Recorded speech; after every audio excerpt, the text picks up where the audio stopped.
Find the general solution. dy upon dx plus 2y is equals to sin x.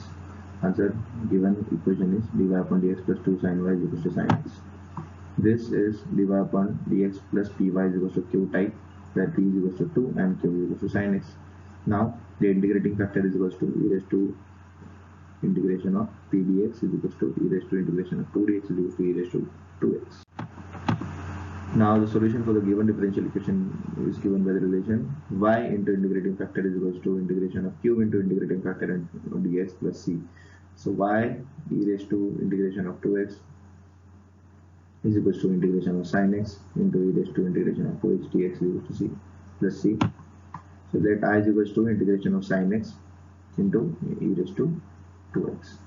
So sin x integration of e raised to 2x dx is equals to integration of differentiation of sin x into integration of 2x dx and the whole dx, right?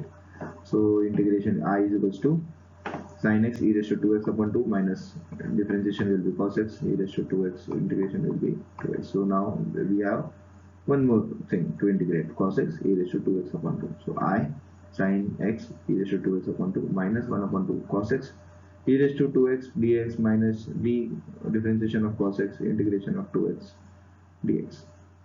I sin x e raised to 2x upon 2 minus half cos x e raised to 2x upon 2, this is the answer of the integration, plus integration of cos x, differentiation of cos x will be minus sin x, so this minus sin becomes plus sin x integration into e raised to 2x upon 2. So again we have a question sin x e raised to 2x upon 2, which is I, right?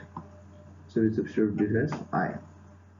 So I sin x e raised to 2x upon 2 minus half cos x e raised to 2x upon 2 plus I upon 2. So 5I upon 4 is equal to e raised to 2x upon 4, 2x, 2 sin x minus cos x. I is equal to e raised to 2x upon 5, 2 sin x minus cos x. Put the values of I in our equation. So now our equation becomes y into e raised to x square plus e raised to 2x upon 5 sin 2 sin x minus cos x plus c. So y is equals to 1 upon 5 2 sin x minus cos x plus c e raised to minus 2x. Therefore then the solution is y is equals to 1 upon 5 2x 2 sin x minus cos x plus c e raised to minus 2x.